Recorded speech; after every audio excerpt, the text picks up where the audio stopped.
It doesn't start with missiles. It starts quietly, with shipping lanes, with data cables, with ports that look civilian and treaties that sound technical. While much of the world is still watching Europe, the real stress test of the global order is assembling elsewhere, slowly, methodically, and almost invisibly. And at the center of that buildup sits a country few headlines mention: Thailand. For decades, Thailand survived by mastering ambiguity, by never choosing sides too early, by staying useful to everyone, indispensable to no one. But the world has changed. Infrastructure is no longer neutral. Logistics are no longer commercial. And geography, once a blessing, has become a burden that demands a decision. If you want to understand where the next global fracture may run, don't look at capitals. Look at corridors. Look at choke points. Look at Thailand. If this perspective already challenges how you see Asia, stay with me. Because to understand why Thailand matters now, we need to step back and examine how the Indo-Pacific quietly became the center of gravity of the 21st century. To see why Thailand is being pulled into this moment, you have to widen the lens. This is not about one country drifting toward another. It's about how the Indo-Pacific itself has been transformed from a trade highway into the main arena of systemic competition. Power no longer concentrates where borders meet, but where systems overlap. Security alliances, data networks, supply chains, and logistics corridors now reinforce one another. Military presence follows infrastructure. Political pressure follows connectivity. And neutrality becomes harder to sustain the more connected a country becomes. The United States and its partners are no longer just projecting force. They are shaping an operating environment.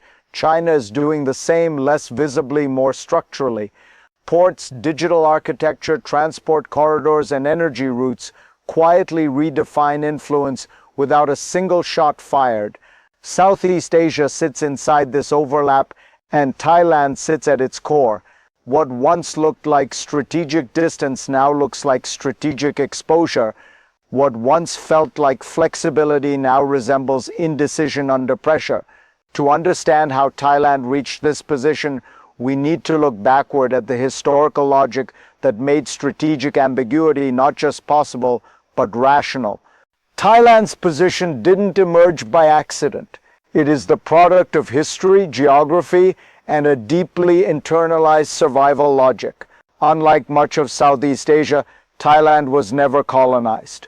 That single fact shaped an elite culture obsessed not with resistance, but with calibration, adjusting just enough to avoid domination. During the Cold War, Thailand leaned toward Washington without becoming a formal satellite. Afterward, it opened to China without closing doors to the West. Each phase followed the same pattern: engage economically, hedge politically, delay commitments. Strategic ambiguity wasn't confusion. It was a system optimized for endurance. But economic cycles have changed the equation. Globalization once rewarded openness without alignment. Today, supply chains are securitized. Data flows are politicized. Infrastructure is no longer passive. It is pre-positioned power.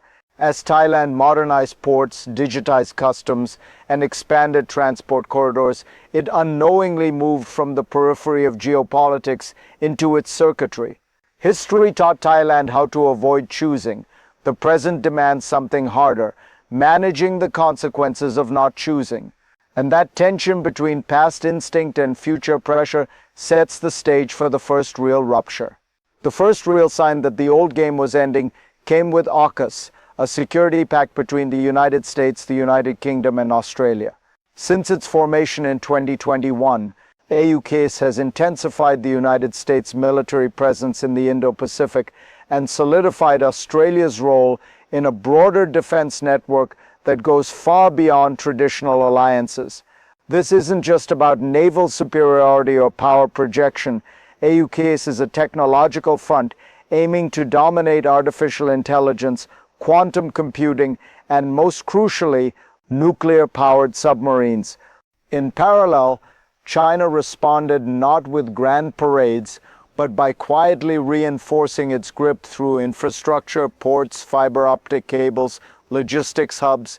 The strategy was subtle but effective, building digital ecosystems, economic networks, and dual-use military infrastructure across Southeast Asia. It wasn't about a sudden push, but about quietly shaping the future, making the region economically and digitally reliant on China. Thailand, once able to walk a tightrope between East and West, now finds itself directly in the middle of these two competing spheres. Its infrastructure, its geography, its strategic location, all of it now has geopolitical value. But the moment of truth is coming.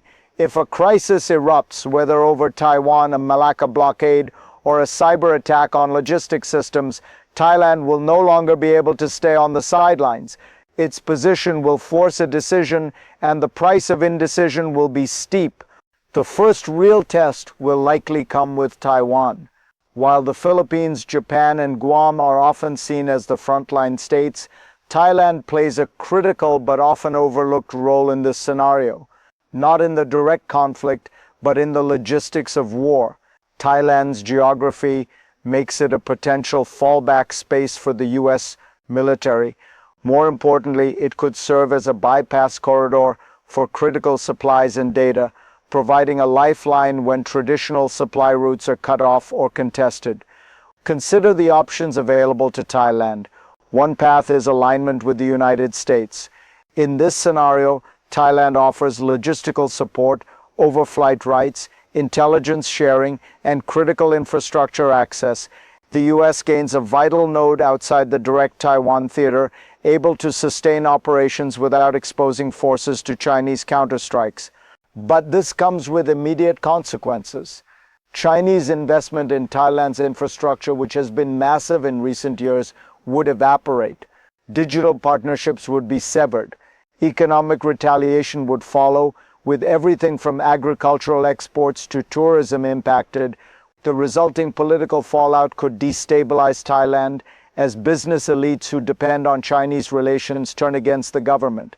Another path is strict neutrality, closing off all access, refusing to pick a side. On the surface, this might seem like a safe choice, a return to Thailand's historical non-alignment, but in practice it satisfies no one. The U.S. would view it as tacit support for China. Military cooperation would be frozen. Thai businesses already linked to Western supply chains would begin moving to safer, more reliable markets. Thailand would risk becoming irrelevant, a gray zone of no strategic value to either side. Then there's the third path, de facto alignment with China. Thailand could continue its economic cooperation with China, maintaining a level of political neutrality on Taiwan. It could protect Chinese interests indirectly through its infrastructure, allowing Chinese data networks to run, facilitating logistics that support Chinese supply chains, and keeping ports open to Chinese shipping. This alignment wouldn't be openly declared, it would simply be functional. In the short term, this might offer economic stability. Thailand would continue to benefit from Chinese investments and trade, especially in infrastructure. But in the long term, the price of this choice becomes clearer. Thailand would find itself more and more dependent on Chinese goodwill for economic survival. Western technology companies concerned about risks associated with Chinese influence would withdraw. Access to multilateral financial assistance like that from the IMF or the World Bank would become more difficult. Japan and South Korea, key trade partners, would quietly distance themselves. What starts as pragmatic cooperation would shift towards structural dependency. And dependency, once established, is hard to reverse. Thailand might find itself locked into a Chinese orbit, with little maneuver room to chart its own course. Each path presents its own set of risks, and none offer an easy escape from the looming geopolitical storm. In each scenario, Thailand is forced to confront its growing vulnerability, not just from external pressures, but from its own internal divisions and dependencies. The risks are compounded by Thailand's geographical importance. The Strait of Malacca, one of the world's most vital shipping lanes, runs just outside its borders. Around 1/3 of global maritime trade passes through this narrow channel. And for China, the stakes are even higher. Up to 75% of its energy imports flow through this passage. It is no exaggeration to say that the fate of global trade and Chinese energy security could be choked off here. The Malacca dilemma is real, and Thailand is positioned at its intersection. If the US and its allies choose to block or restrict Chinese access to this choke point in a crisis, Thailand's role as a bypass corridor becomes essential. It's a route that China might use to circumvent a blockade, sending goods across Thailand by rail or road, completely bypassing the US-controlled waters of the Malacca Strait. In this scenario, Thailand would become an essential link in China's supply chain. But with this role comes immense pressure. Both the US and China would view Thailand as vital, but for very different reasons. The question becomes, can Thailand maintain its neutrality while controlling this crucial infrastructure? Or will it be forced into an irreversible decision, pulled in one direction or the other? The infrastructure projects currently underway, the Southern Land Bridge, the transport corridors linking the Gulf of Thailand to the Andaman Sea, are not just about trade, they are strategic lifelines for China.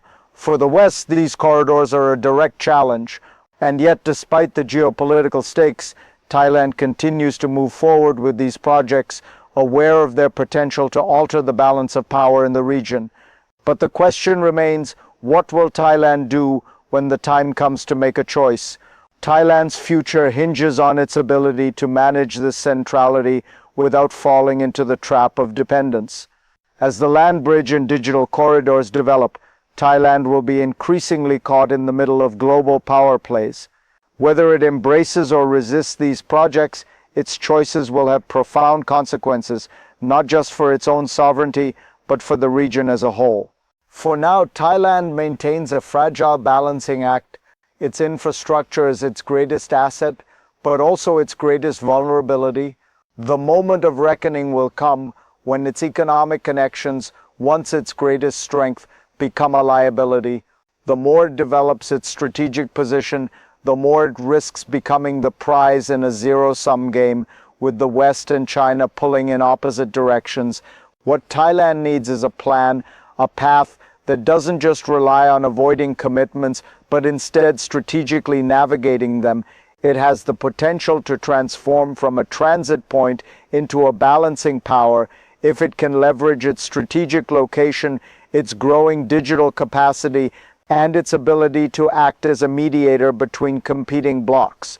However, this isn't an easy task. The window of opportunity is closing.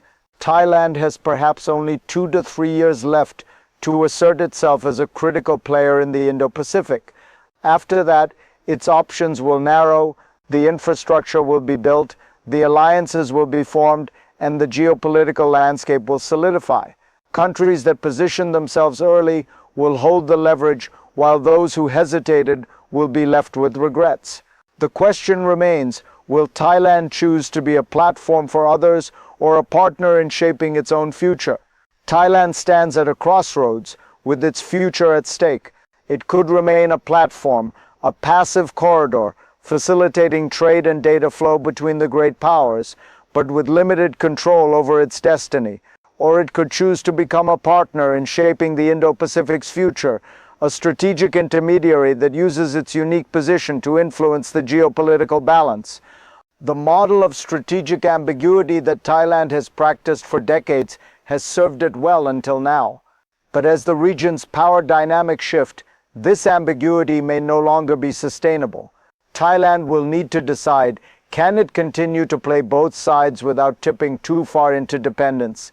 Or will it risk taking a more active role, securing its autonomy while contributing to regional stability? The next few years will be crucial. Thailand must develop genuine multilateral partnerships, diversify its economic dependencies, and establish itself as indispensable, not by choosing one side, but by being a unique player with critical capabilities. Its ability to transform its geographic centrality into political agency will determine its relevance on the global stage. The future of Thailand is not yet written, but the decisions made in the coming years will set its course. shaping whether it remains a silent spectator in the unfolding story of the Indo-Pacific or becomes a central figure in its shaping.